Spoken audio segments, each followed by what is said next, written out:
Hermanos y hermanas, hoy el Evangelio de San Juan del capítulo 3, del 7 y siguiente, nos presenta a Jesús que dialoga con Nicodemo. Jesús le hace entender a Nicodemo, hay cosas que vienen allá arriba, porque el viento sopla donde quiere. Uno lo siente, no ve ni de dónde viene ni hacia dónde va. Por eso Él manifiesta esa realidad donde Nicodemo debe dejarse guiar por el Espíritu para entender lo que es del Espíritu. Y en ese mismo sentido afirma, si no entiendes las cosas terrenas, las cosas de nosotros como personas, como humanos, si no entiende al hermano, no entiende su debilidad, sus pecados, su fallo como humano, ¿cómo va a entender las cosas celestiales, las cosas espirituales? Porque el ser humano es solamente humano, sino también es espiritual. Son esas dos dimensiones, la dimensión humana y la dimensión espiritual. Si no entiende lo humano, tampoco va a entender lo espiritual.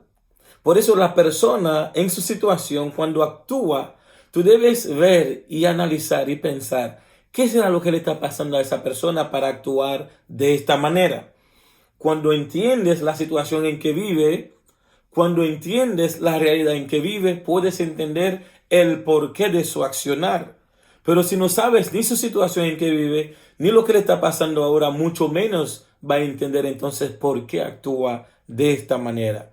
Por eso Jesús le afirma, si ahora tú no crees en las cosas de la tierra, ni lo entiendes, y cuando te hablemos de las cosas del cielo, ¿de qué manera lo vas a entender? Porque solamente el que ha subido al cielo fue este que ha bajado del cielo. El que estaba en el cielo fue el que bajó.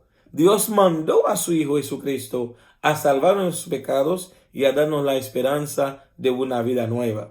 Por eso, hermanos y hermanas, hoy yo te animo a seguir confiando en la misericordia de Dios, porque no tiene límite. Esa es la semana de la misericordia. Ese es el día en que actuó el Señor. Sea nuestra alegría y nuestro gozo. Den gracias al Señor, porque es bueno, porque es eterna su misericordia. La misericordia del Señor llena la tierra y su palabra siempre se revela en medio de nosotros. Que Dios, que resucitó a Jesús de entre los muertos, nos anime en todas nuestras luchas, nos dé la esperanza de una vida nueva en Él y nos permita ser testigos de la resurrección. Ánimo, hermanos, alegrémonos con la resurrección de Cristo y que Dios sea bendito y Él nos bendiga en el nombre del Padre, del Hijo y del Espíritu Santo. Amén. Bendiciones.